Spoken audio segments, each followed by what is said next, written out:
Good afternoon, this is Gary Kavanagh here on TRSI. I'm here today with my friend and colleague, Michael Dwyer. Michael, how have you been? No, I'm feeling quite well this morning, having struggled through the week with the advent. I don't know where it came from, but lots of sort of, it's been thundery. Has it been thundery? Headachy kind of weather down here anyway. But I'm feeling very well now, if perhaps excessively full of things like pseudoephedrine and paracetamol and other stuff. Yes, that's what we want on this news podcast. A very slight buzz. A very slight, whatever about us needing that, I think the listener certainly could do with it. A very slight buzz, a Monday morning kind of a buzz. Do you mean like they should start drinking, or? You know, Gary, I'm not going to lay down rules for how the people out there want to get their buzz on. There are lots of ways, legal and illegal. I would never encourage people to break the law. But there are, lots of different ways out there. I think go with your heart. I wanted to start, Michael, by just mentioning a quite unlikely occurrence I saw. I think it happened yesterday night. I don't know if you saw. I assume you're not a fan of the UFC, Michael, are you? I don't know what that is. The Ultimate Fighting Championships. No. It's MMA. I don't know what that is. Mixed martial arts. Is there anything else you don't know what is? I know Conor McGregor. Yeah, you're in the right sport. There was a fight the other night, and the fighters do, post-fight interviews. There's a chap from Brazil whose name I'm now going to butcher. Renito Moicana, perhaps? I know Brazil. They play jiu-jitsu in Brazil. I don't think it's referred to as playing jiu-jitsu, but whatever. We'll move swiftly on from that, because that's not the point. He was giving the post-fight interview, and he started talking about how much he loved America and how much he loved private property. And he said, and this is a quote, "And let me tell you something. If you care about your fucking country, read Ludwig von Mises and the 6 lessons of the Austrian economic school, motherfuckers."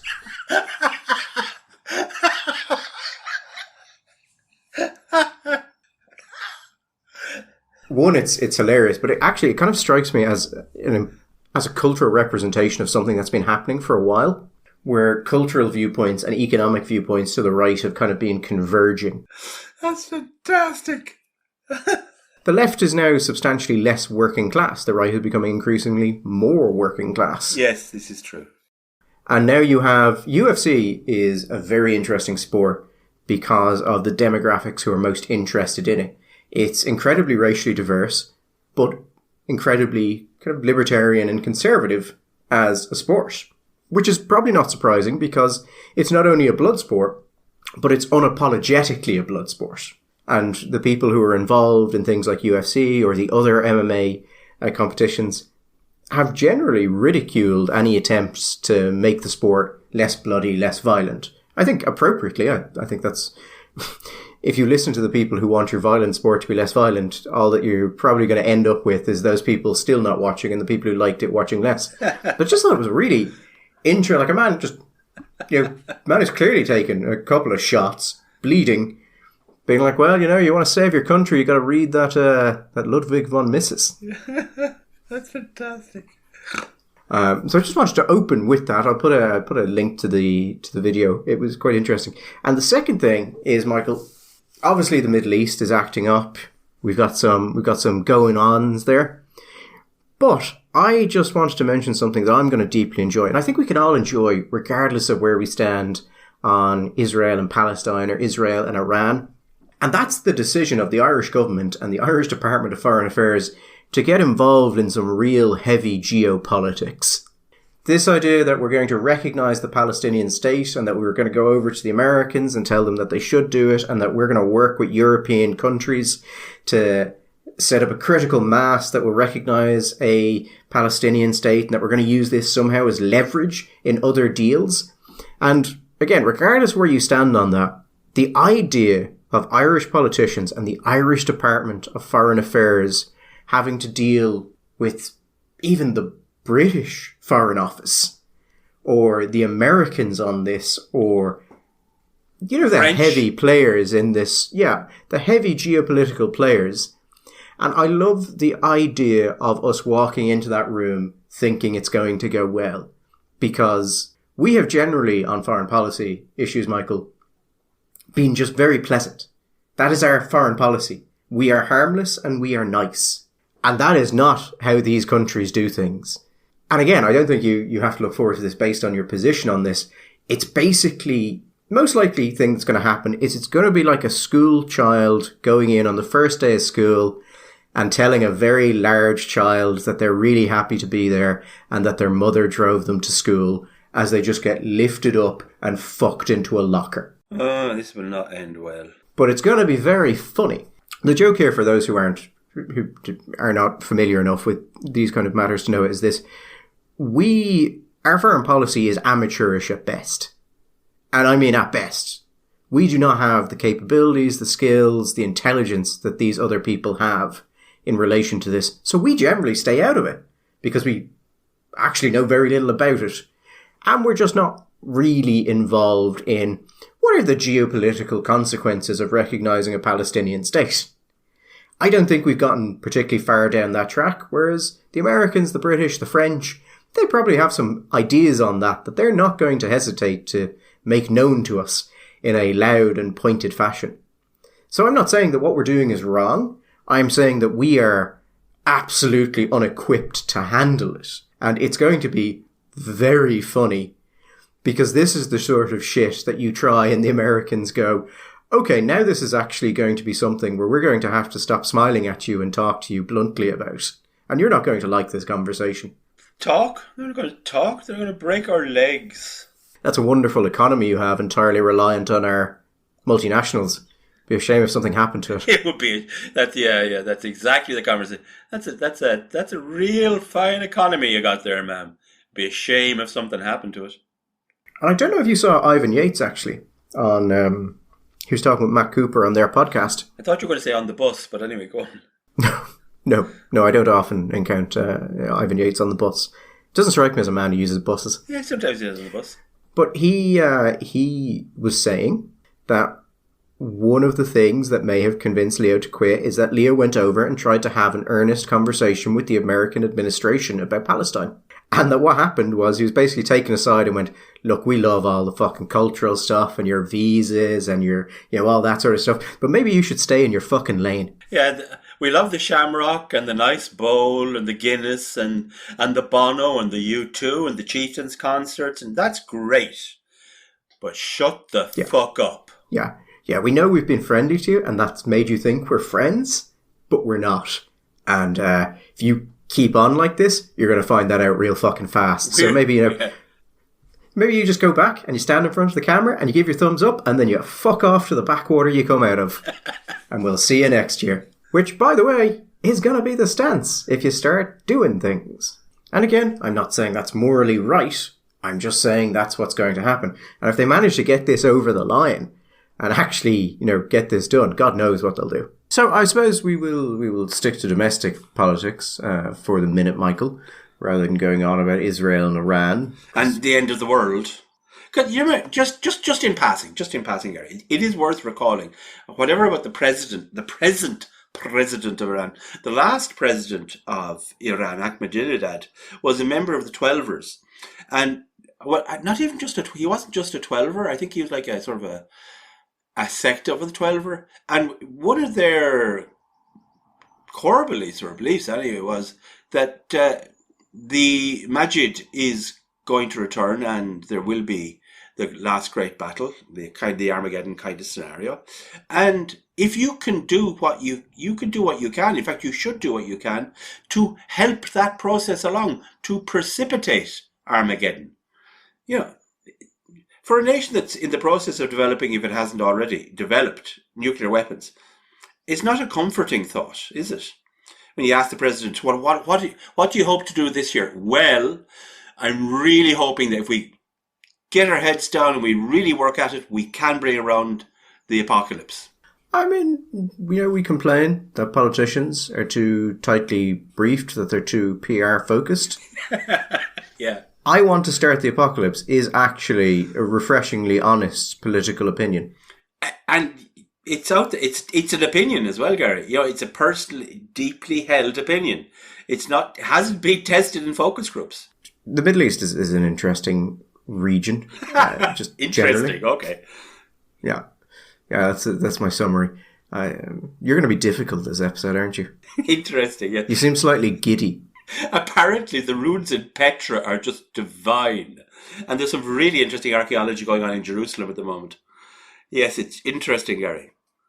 Anyway, I think the general expectation here is that this is just a show of force in a response to the embassy killings from Israel, and that it's not designed to go any further. Whether or not that doesn't go any further is up in the air, but that appears to be the experts' view on this. And Michael, we talk about Armageddon, but at very worst, we're talking limited nuclear exchange. And that happens.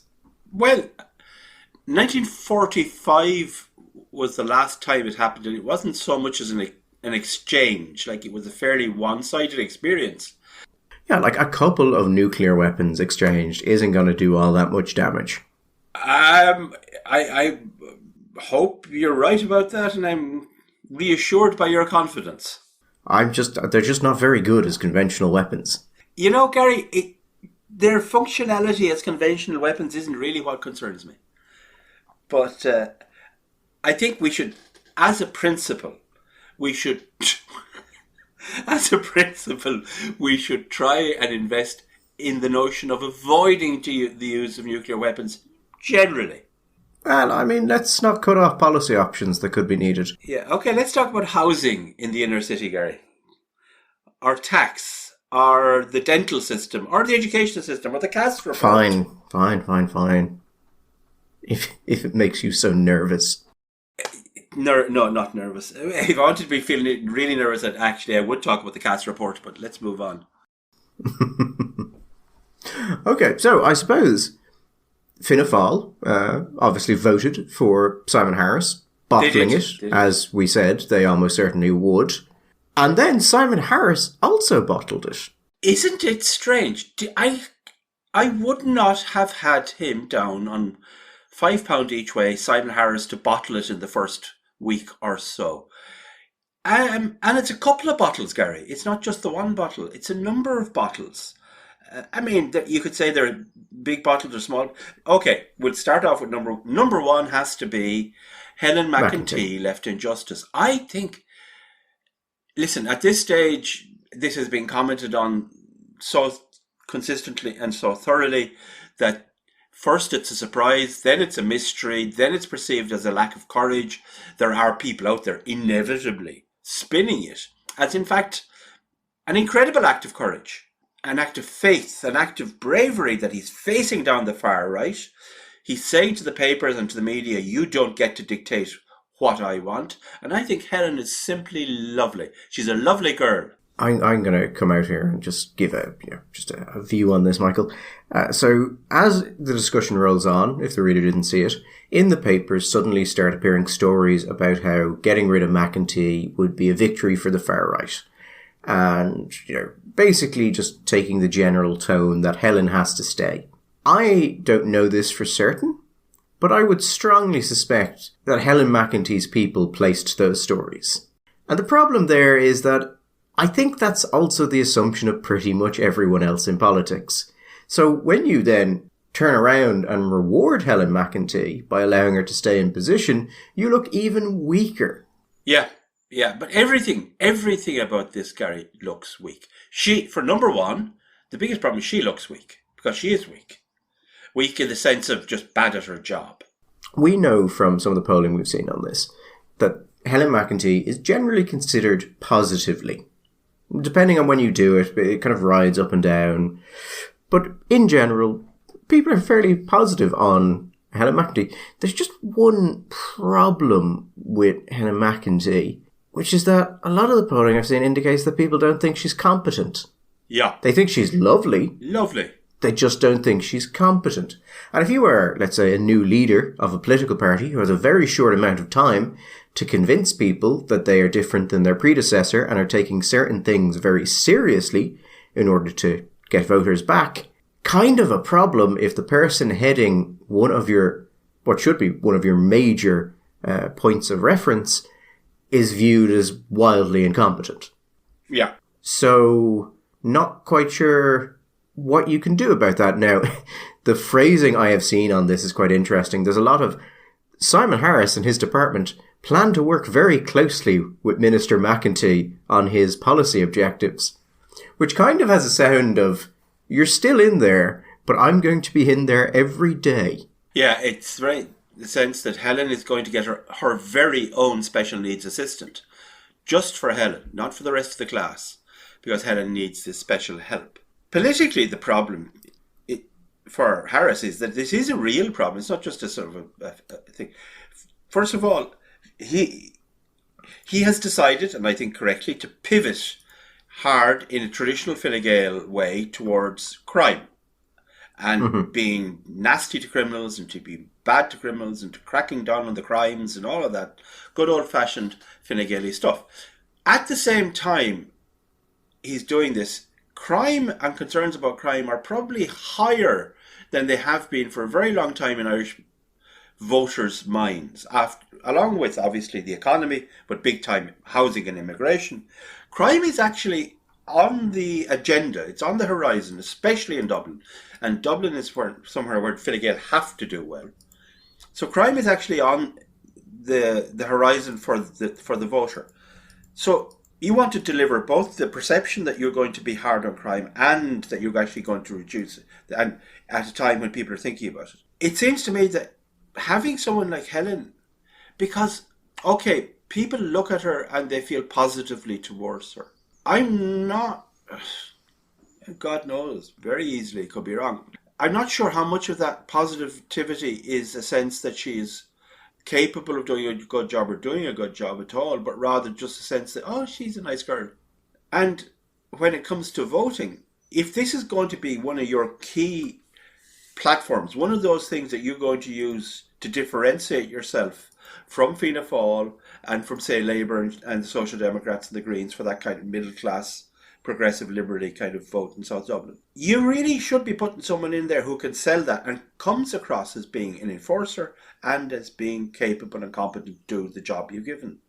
And I don't know if Helen is it. I think that politically, leaving aside the issue about making him look weak or not weak, because I'm not sure how much of that actually matters, how much of that's inside baseball. But from the politics of it, I think it can matter a lot. And I think it's just a bad, on the face of it, just a really bad choice.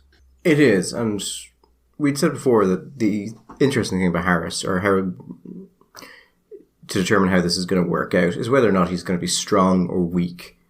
And this makes him look incredibly weak. There was an interesting piece in The Independent on this. Now, maybe it's true, maybe it's not. But the story is titled How Francis Fitzgerald and a Fear of the Civil Service Saved Helen McEntee's Job. Now, whatever about Francis Fitzgerald, she was advocating for McEntee, helped her stay there.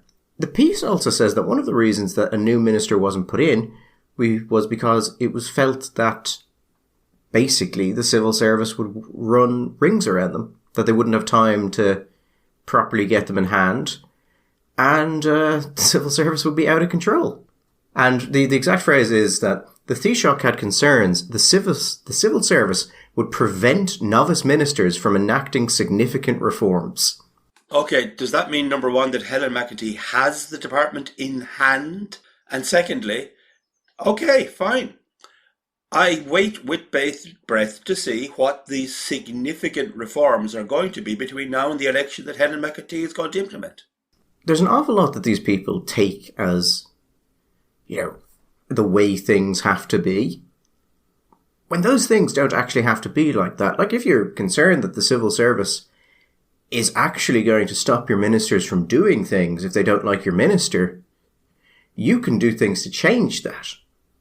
You don't actually, Michael, just have to passively accept things. It's like when someone will suggest something and someone will say, but that would be illegal.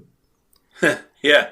And they say it as if, well, now the conversation is over, as opposed to perhaps we should change the law so it's legal. My favourite is, yeah, but that would mean building another prison. Then perhaps we should build a prison. Well, perhaps we should build a prison. Or, Michael, we can't do that because we have international obligations. Yeah. To which, but do we need to have those international obligations? Well, actually, I'd go earlier than that and say, do we? Do we really? The other thing, the thing I think makes them look actually weak is, there was an action. from the very get-go, there actually were some voices around, which have obviously become louder now, but saying, well, maybe Simon won't want to get rid of her because there's this assumption that she will go. And the papers are demanding it. Well, elements of the media were kind of demanding it. Elements of the wider political culture were demanding it. There was a sense that she just was not cutting it.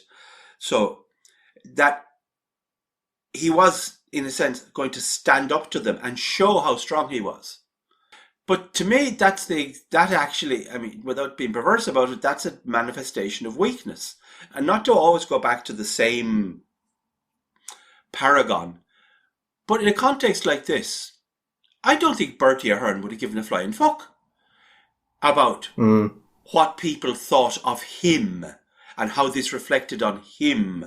He would have looked at the politics of it and said, good politics, bad politics. Which is the good one? Which is going to get me votes in Killashandra?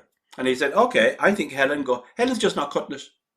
Just not cutting it, not doing it. Let's cut her loose. Let's send her off and make her Minister for Fun or Minister for Higher Education and giving out yokes to universities.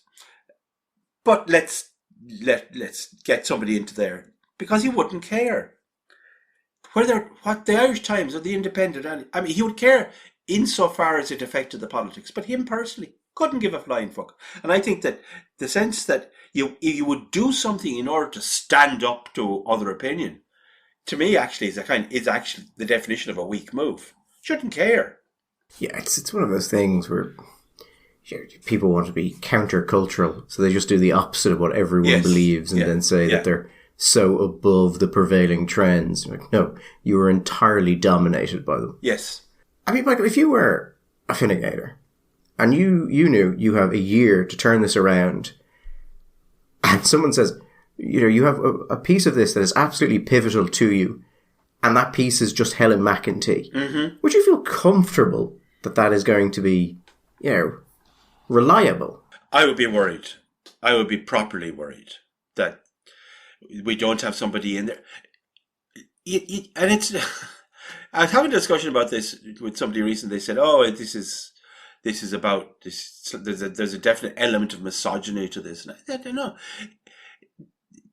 it may be easier to look a certain way. I don't know. For example, the Bull Donoghue in the old days, as say Minister for Justice, or the opposition spokesperson for Justice, was good at he could come across as I'll flog them all personally." But Fine Gael have had people like Nora Owen, and nobody ever doubted that if it came to it, Nora would be nasty. Nora would brutalise them and send them off to some island somewhere in the manner of Papillon without missing a beat before she moved on to her second gin and tonic. No, and I don't think it's simply a perception, Gary, at all. I think she has not shown herself to be competent in the job. No, I will say this in defence of Helen McEntee.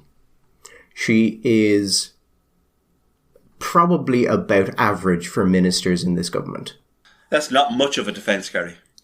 No, the problem that Helen McEntee has is that Helen McEntee is in a legitimately important and public-facing department where her mistakes are seen and her failures are visible, as opposed to being over the fucking Gaeltacht, where no one cares. Well, there's a small group of hyper-concentrated people who care, but the general public doesn't care. And it's relatively straightforward most of the time what you should do. You don't have to have any vision, you just keep plodding along.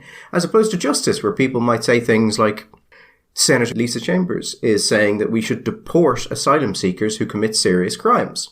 Ooh. And other people are saying, Michael, that we can't do that because we cannot deport an asylum seeker to a country which might be unsafe for them. Yeah, but Gary, when you say cannot... Well, you see, that's the thing, isn't it, Michael? We could, though. Like, okay, for example, we need to work out the kinks in this system. Do we really want situations where, for example, somebody comes into your country and commits crimes of sexual violence against children, And you'd think, well, that's a very, very bad man. It's a very bad thing. We want to deport them to the country. And their defence, the reason why you cannot deport them from your country is because they've committed crimes of sexual violence against children. And while in your country, what you do is you put them into a special prison and keep them away from the other decent, ordinary criminals who might do them harm, in their country, if you send them back, they will be given over to the women who will rip them into small pieces. So therefore you can't send them back, because that country on that line is seen to be unsafe. So I think we have to understand what we mean by safe and unsafe. I mean, are we going to take the position, for example, that all countries that have the death penalty are unsafe? So it may surprise you to learn this, Michael, but European countries will not deport someone to a country which has the death penalty, where the person they're deporting may actually receive the death penalty. Well, you see, there again, it's all very fluffy, isn't it? May receive, not will receive. Not will, may. You could send somebody to France and they may be killed on the motorway, It may, these things, anything can happen in life. I think you throw the dice. I personally, Michael, yes, would be of the view that if someone commits a serious criminal offence while in the asylum process, yes, that the appropriate way of responding to that is to immediately void the asylum request and deport them to wherever they came from, regardless of whether or not, as you said, people in that country are going to physically tear them limb from limb. You're a savage. I think on that basis, Michael, one can make the point that if you get sent back to this country, you know you will be torn limb from limb. It might behoove you not to commit serious crimes. And if you do commit serious crimes, you're probably not the sort of person we want in the country anyway. Uh-huh. Because that indicates a certain level of, a certain temperament, Michael, a certain cognitive level. You think there may be issues around impulse control and delay of gratification? Yes. And, people will then say, but that's illegal. And that voids or breaches some of our international obligations. To which the response would be, well, then perhaps we should change the law and perhaps we should advocate for it not to be illegal. Which seems like we've gone to a point where being able to say that would be illegal is just treated as the very end of the conversation, as if laws do not change. I think in the future, and maybe we could go back and renegotiate some of our international obligations and replace, when it says we will or we shall, we should replace that with we will try really, really hard. We will endeavour not to send them to their deaths. We will strive, because that's the word the government they like. It's a good strong word. They like the word strive. Strive, comma, insofar as it is possible, comma.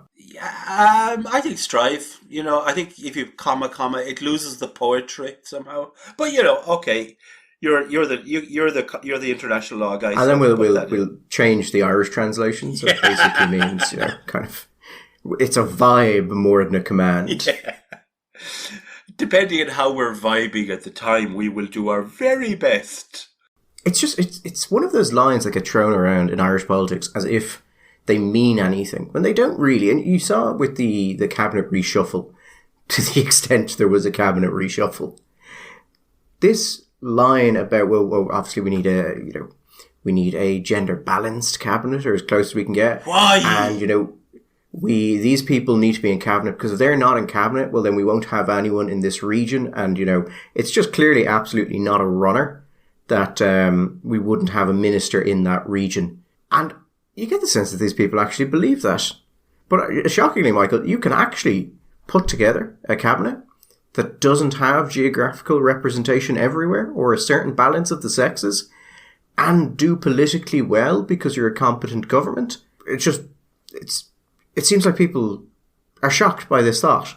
And of course, we all know a gender balanced cabinet is one of the first things that the voters will consider when they go out of a morning to vote in the next general election. They will say, well, okay, crime, housing, immigration, rise of the far left, but gender balance in the cabinet. So I like all the people who sort of go, well, obviously, you've got to have a minister from around Cork, or, you'll just lose all those votes. And so you're saying that the minister gets those votes? Like, no, because, have the minister and then you get stuff. Like, well, why don't you just give them the stuff anyway? and then you can pick your cabinet minister from wherever you care. And it just seems, and then you get this sort of, but they need to be from the area. Why though? Yeah. Why do they need to be that? No, I would say there are places in the country I have been to where when you only can understand what's happening around you in that small town or large village when somebody reminds you that that place has been home to, say, the Minister for Finance or to the Taoiseach. You think, yes. It has been raining. It has been raining here, and it has been raining hard, and it has been raining hard for a long time. The fact is, most of the time, most ministers really don't have a whole lot of capacity to move that much to the hometown. And cabinet ministers, but junior ministers, Gary, whatever about cabinet ministers, there's a long and honourable tradition of junior ministers losing their seat in the election after their appointment as junior ministers because, first of all, in the old days they get a merc and a driver. I presume they still have a driver. I don't think it's a merc, I don't know. Which used to, in a country which had far fewer Mercedes than now, generate a degree of resentment and poison against the man in the hearts of the downtrodden that it didn't help. And the second thing was, as a minister, depending on what the actual senior minister was, they would very often have a lot of work to do, which would keep them out of the constituency. And you know what, Gary? You can give a guy all the titles and cars and drivers and offices that you like, but in Ireland, keeping him out of the constituency is probably going to do more damage than all the rest of the stuff will do positives piled up together. So being a junior minister, maybe today when people are less connected, maybe if you're in an urban constituency rather than rural, but being, let's say, a junior minister based in Kerry or Donegal, and the kind of effect that's going to have on your capacity to get up and down to the home, I would want to be guaranteed peacocks and ivory and baboons along with the junior ministry before I would take it on if there was any threat to my seat at all. But yes, the big ideas, Gary, as you said, one of the big ideas from the Ardèche, which, by the way, wasn't it all a little bit small and bare and kind of dark and sad? Fianna Fáil Ardèches in the old days used to be these bright, loud, seething bacchanals of politics and drink and other things too, which we won't go into now. It was all a bit sad. But anyway, one of the big ideas that came from Lisa was to deport the criminals. And by the way, Gary, why are we not doing that anyway? Why is this an idea going forward? Why is this not something we've been doing for the last X number of years? It's like these people haven't been in power yet again. Obviously, Fine Gael have been in government since 2012. So when they do it, it's even more upsetting. But Fianna Fáil, I mean, you've been in government for a little bit now, lads. So don't give us this, you know what? You know what we should be doing? And then telling me, following up, that boiling water is hot and wet. And with the look of someone that has just found out something really exciting. So I will give you an actual quote from a government document.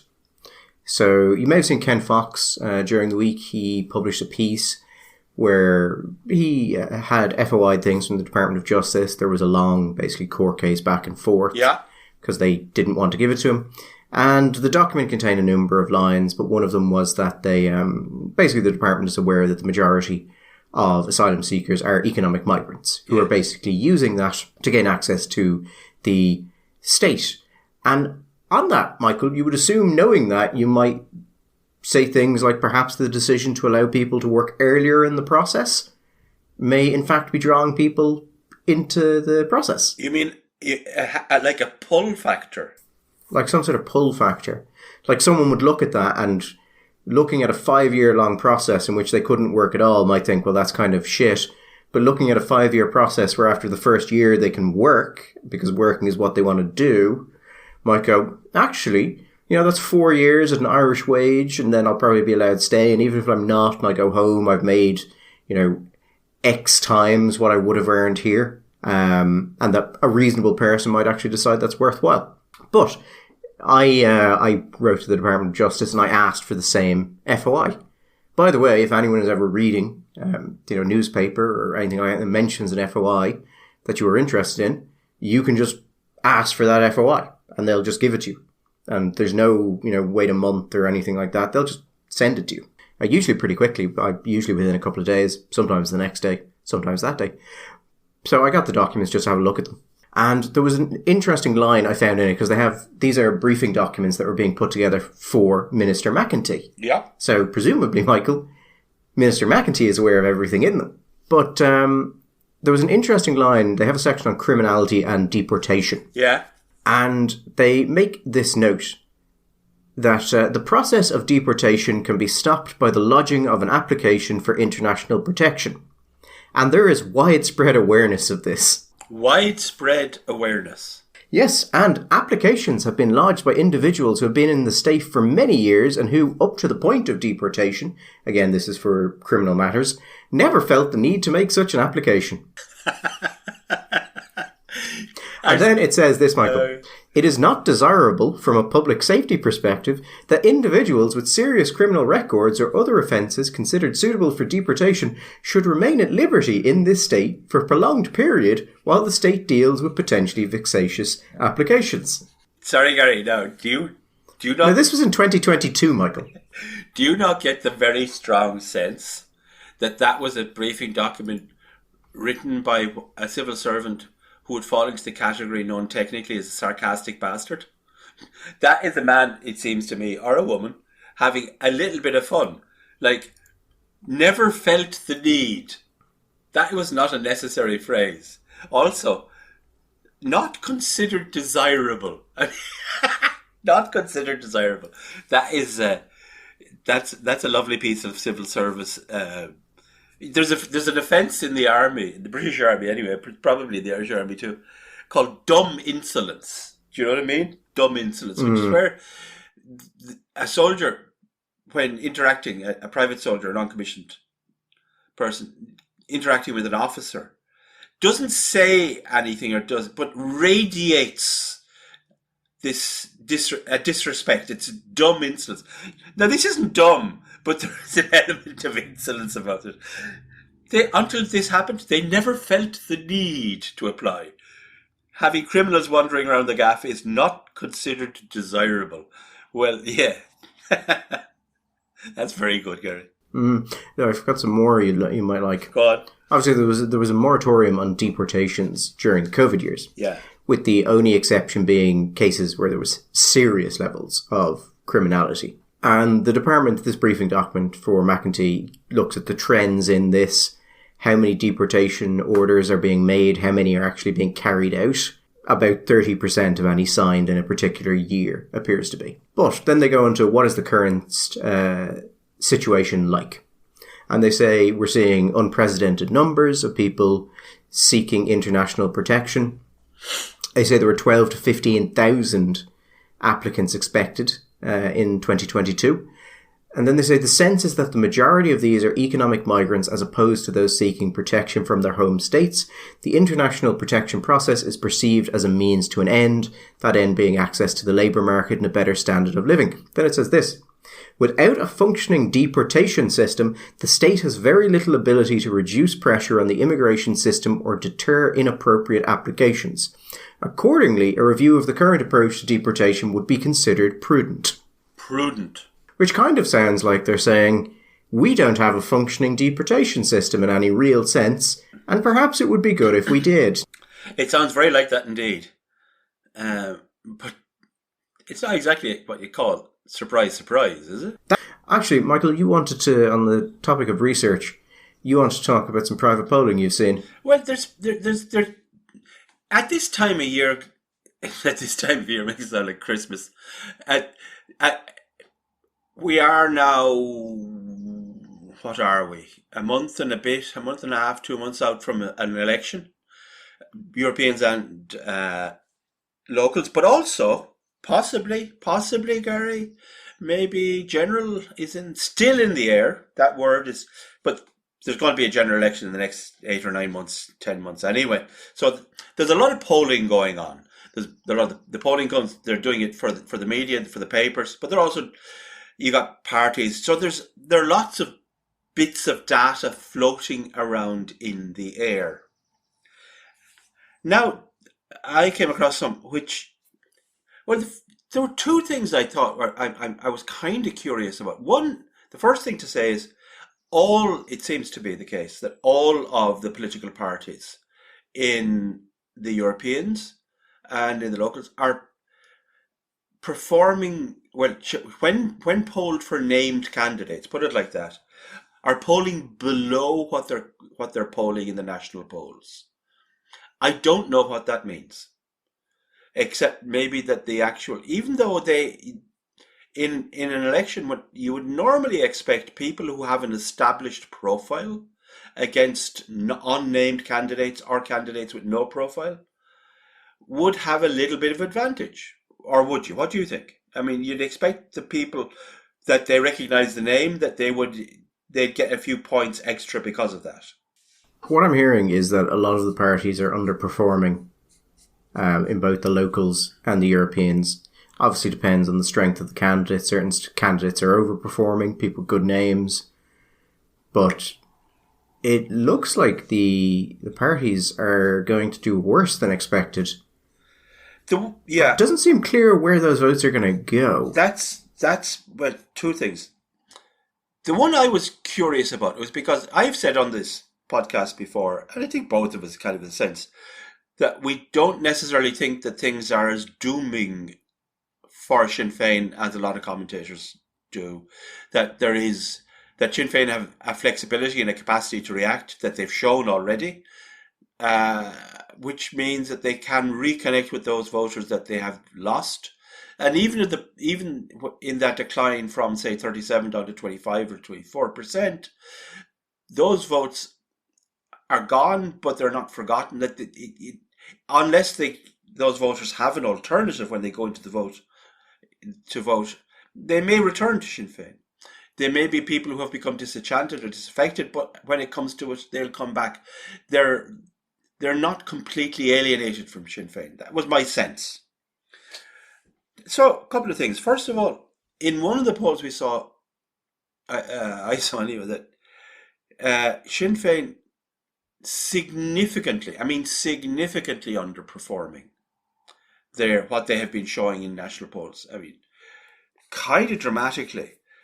So, and then I'd heard other people who I like, and I think usually have a fairly good grasp on these things, saying to me, and saying in public, that they thought that Sinn Féin had a very real problem. So I got on the phone and I was ringing around some of my friends, particularly in Dublin, and this is because I think, and this is my sense, and if I'm wrong on the first, I could well be wrong on this, that to the extent that Sinn Féin has a problem, Gary, it's a problem particularly in Dublin and in urban areas. It has a problem in the rural areas as well, but not maybe because it's a slightly different vote. I don't know. And the answer I got, and this was across the board, was that the mistake I was making was to believe that one of the disaffection that Sinn Féin voters are displaying is because of dissatisfaction with policy. So in a sense that it's based on a kind of a cerebral or a rational response to a discovery of a policy which they didn't like, or a sense of a movement. But that's not what I'm hearing. It's an emotional response. That for particularly people in the more deprived areas, the inner city areas, North Dublin, that Sinn Féin was seen as someone who was on their side. That Sinn Féin would be an advocate for them. That Sinn Féin was in their corner. And that a lot of people are now don't feel that. So that's a personal thing, Gary, and that's a very difficult problem to solve in politics. If people fall out of love with you, and the word that has been used, and is being used, I'm being told when people are going around canvassing or people are knocking on the doors, betrayal, traitor, this kind of very, very high language, very emotive. I was talking to a guy, an independent, shall we say, on the right of the political spectrum, who said he's been involved in community stuff for years and he would be well liked. He has tried to run for politics before, never particularly successful. He said that, like the last time out, he said getting canvassers was really hard. He couldn't get people to give him a dig out. He said this time round, he has absolutely no problem getting canvassing teams. He has better numbers than he imagined. He said a lot of them are people who would have been even quite involved in local Sinn Féin coming, but they're coming along with him now. Now, I don't know. I'm just throwing that out there because I wanted to say it, because if they are right, and therefore my opinion about them be very wrong, this is not a problem that Sinn Féin can solve before June, and probably can't solve before the general election. And it also means, potentially, as one commentator said, that support of Sinn Féin turned out to be something like a sandcastle. And as that sandcastle dries, that sand is just going to be whipped away by the wind. So rather than saying that maybe the bottom of this trend is going to Sinn Féin at maybe 22% or something, we don't know. Because the core vote of Sinn Féin, it seems to me, is, just by the nature of the evolution of the party, has to be considerably smaller than Sinn Féin, by Fine Gael or Fianna Fáil. And just before I finish on that, the Sinn Féin lads that I would know personally well tend to be from that core vote. They're people who've been in the party for a very long time and are very dedicated to the party. Now, they are not, they're rural, they're urban, they're from the Republican wing of the party rather than, shall we say, the progressive wing, even if they're lefties. The ironic thing is that they're really pissed off as well. They don't like this. They don't like the progressive stuff. They don't like the stuff on the schools. They don't like the stuff on the hate speech, and they think that, as one guy said to me, I'm not going to go around and look at people's faces and assume they're gobshites and can't read or remember and tell them we were always against it. So they're getting it from both ends. But I think the problematic end, as I said, Gary, is that urban vote that saw them as advocates, as allies, and now feel emotionally alienated. That's a problem. Yeah, it's hard with these things, I think, to tell the breadth and scope of it. But there is certainly an amount of sort of undifferentiated voters who are not being drawn into Sinn Féin. And I mean, on the poll results, Michael, Sinn Féin continue to go down. And you take any individual poll, it's a small movement. But you take them overall, Sinn Féin support is catastrophically decreasing. And they've changed about face on a lot of issues that were clearly unpopular with their voters. And I think it was correct to point out that displayed a degree of organisation and a proactive nature, which is usually a good thing. But it hasn't been done terribly well. And I think it is a bit of an issue. We've talked before, Michael, and I think we've mentioned it ungodly amount of times, that Sinn Féin have the largest variation between what their voters actually believe and the policies their voters support and Sinn Féin's actual voters, their actual policies. And that, I think, has probably increased substantially since the last time this research was done. And we've talked before about certain things being an issue for Sinn Féin, not because they're particularly important policies, but because once Sinn Féin voters realise that Sinn Féin misled them about one thing, and they start questioning the others, that sweater starts to unravel pretty quickly. And it's entirely possible that that's what happened. Now, I think I think most people who thought this was going to happen thought that Sinn Féin would get into government and then schism, because it's too much. You'd need exceptional levels of political skill to keep that show on the road for long term. But it's entirely possible they do that before they get into government. And if that happens, Sinn Féin doesn't get into government. Well, not in the sense that they would have, where they were going up towards majority numbers. And they were. And they were. I mean, if they schism, Sinn Féin will still be a sizable party. It will be one of the largest parties. But it will not be what it could have been. And the tensions are strong now. And I would say that they are quite far apart. I would have thought when we discussed this first, years ago now, that over time the gap between the party and the base would have narrowed. Not necessarily that maybe the party at the top would have moderated a little, but really that they would have dragged the base along with them. But right now, it feels to me anyway that if we were to imagine it on the axis, along on a Cartesian plane, along that axis, that the one wing, if we take the issue, specifically the issue of, say, national identity / immigration, right? That the two wings of the party are now very, very far apart indeed. And much like a man like me trying to do the splits, if we keep going, we're going to do ourselves an injury. It's going to be sore. And they're pulling. I mean, it's not that they're static. It's not that they're static. I think that's the immigration question. People are not stopped in one place and moving. I think people on, shall we say, on what you might call the right, are moving to the right. And people on the left, they don't have to do it. They don't have to move to the left in a set to be in motion. Just by the fact that the party is in one part of the party is moving towards the right, it means that centre is being put under terrible pressure. One might say, Michael, that the contradictions inherent to the system have become manifest. Indeed, and will precipitate a crisis which will ultimately lead to its downfall. Silly thing for them to do. Very silly thing to do. Then again, Michael, if you look at their opposition, and you look at the Ardèche, Micheál Martin's great ideas for what he wants in the budget. Oh, Jesus, lads. Not going to set the world on fire, is it?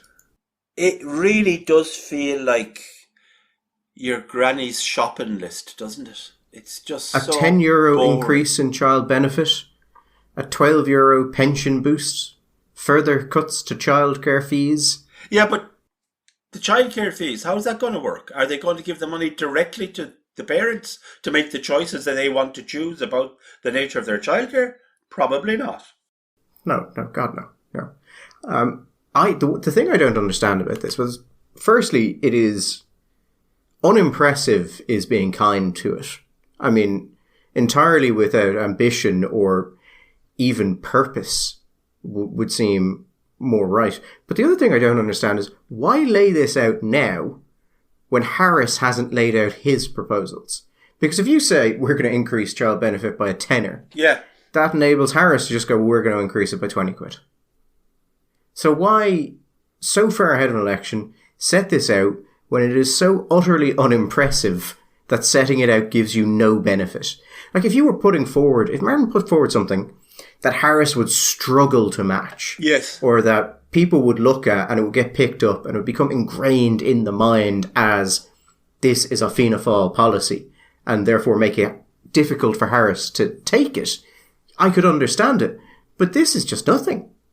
And yet, it's being sold, probably because I think this was due to an exclusive interview, as, these radical plans for, the big plans for Fianna Fáil. If the big plan for Fianna Fáil is a €10 increase in child benefit, that just indicates there aren't a lot of plans. Well, you use the word radical, I assume by accident, because whatever the opposite of radical, and it's not conservative, this is it. It's boring. Like you quite rightly said, say for example on the 10 quid extra for, say, child benefit, or say childcare, right? We're going to give X for childcare. There's absolutely nothing about that which they have done to make it feel like this is an idea. It's just an increase. It's not an idea. There's nothing about it which they can take and patent. For example, a patent that would be protected at an international level after a referendum. Oh, but let's not talk about that. So what happens? All you've done is you've put your shopping list out. So Simon now can come along and look at it. And is in a perfect position, as you say, just to nick it, say, oh, okay, for childcare, I'll increase your childcare by another £5. But because we're going to talk about childcare, I'm also going to give you the option that we're going to give you this as a tax credit so you can use it either for a creche or for a family, and we're going to change the rules regarding licensing for small childcare facilities or something like that. You can actually speak practically. You can say, okay, Michael has talked about childcare, but here we have an actual idea about childcare. And if Simon can keep going down the list, what happens is, at the end of the day, Fine Gael looked like a party who's going to do all of the stuff that Fianna Fáil is going to do, money-wise, like the price of the shopping list, but also actually are the party with ideas. I mean, it is just depressing.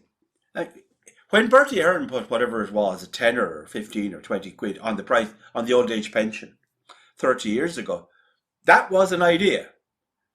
It was an explicit manifestation of an idea. And the idea was, in my lifetime as Taoiseach, I am going to solve the problem of old age poverty in Ireland. And I am going to solve that problem by giving them more money, which might surprise you, listeners, is actually the kind of thing that was said by people like Milton Friedman. You know, if you want to if you want to solve the problem of poverty, give people more money. And that's what Bertie did. He gave them more money. It's not an idea anymore. Should point out that the elderly are, statistically the wealthiest people in the country. Didn't used to be. In the good old days. Good old days. Elder poverty was a big thing in Ireland. But Bertie solved it. Well, Bertie and the property market, I would say, solved it. Yeah. Bertie, over at the Ardèche, saying that there should be, if it was his choice, there would be an election in June. No. It's not his choice. So, what's going on there? Is that Bertie just stirred it up? Bertie giving his genuine opinion? Bertie listening to the podcast and saying, I think they've got it right? Gary is on the nose there? What's going on? Hard to tell with Bertie. All we know is he's enjoying himself. That is a general constant. I actually thought it was quite interesting just to see the reaction to him being there and talk to some of the Fianna Fáilers who were there. He still commands an absolutely amazing amount of goodwill. Within Fianna Fáil, yeah. I mean, if that photograph that went around Twitter of him, it was actually quite funny. There were some young people around him, and it was a little bit like, some kind of religious painting where the young folks staring at the figure of the icon, and they were looking at him with great amazement. Now, some of the comments, inevitably, on X were just awful, People who did not and do not have a very high opinion of Bertus. But you know what? It was kind of 60-40, I would say. Maybe even 60%. Oh, God, those were the days. God, he still has it. Isn't he fantastic? And not necessarily from 100% for Fianna Fáil voters. Well, it couldn't be, because there are not that many Fianna Fáil voters left out there. I think there's an element of, two things. I think there was a recognition that he was a very accomplished politician, just in the technical, professional sense.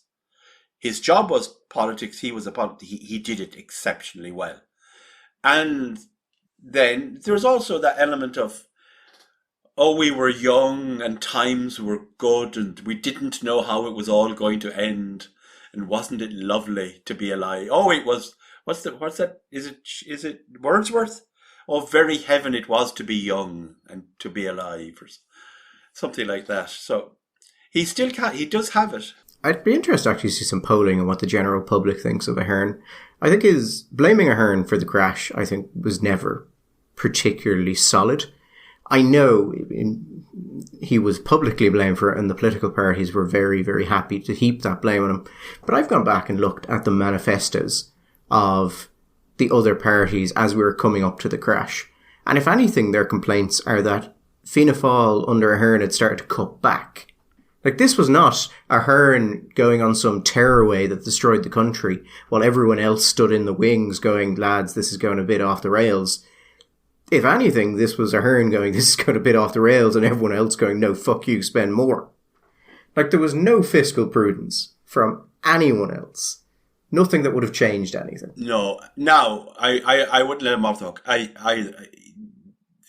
There's no doubt you're correct. I mean, if you look at Fine Gael's 2007 manifesto, It was Richie Rich and spend, spend, spend. The reason that Fianna Fáil ultimately get re-elected in 2007 was because there was an expectation that bad times were coming. And that was the message that Fianna Fáil were actually setting. It was weird. It was the government party. The party in power was saying, lads, things are going to get bad. And rather than thinking people might say, oh, it's your fault, they said, well, we want the sensible people. Bertie expanded the size of the state and the social welfare system in Ireland dramatically at a time when it wasn't actually prudent or necessary. Charlie McCreevy tried, we're told, this is the mythos anyway. Charlie came in with a couple of budgets down that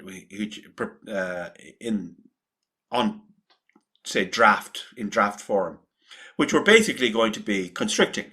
Now, constricting at a time when the economy was growing at like 8-9%. So, within a certain context, restricting. And Bertie said, are you mad? No. And he ended up sending him to Europe because he needed a new Minister for Finance that would do his bidding. But the idea that there was... I remember that period very well. And almost every speech or every comment in Dáil Éireann or any politician at this time began with the phrase, with all the money in the country, why can't we? And it didn't matter what it was, Gary. Some of the stuff now seems almost like satire. But there were lads getting up saying, with all the money in the country, why can't we have an Olympic-sized swimming pool in? And they would name like a town with 3,000 people somewhere in the West. There was a belief that it just spend it all. It'll never come to an end. But it did. So, I think on that basis, Michael, we should probably leave it there. Yep, we'll be back on Sunday. Oh, hold on, is there? No, it's not yet. There is another bank holiday coming up, but it's a while away. But we should be back on Sunday. All the best.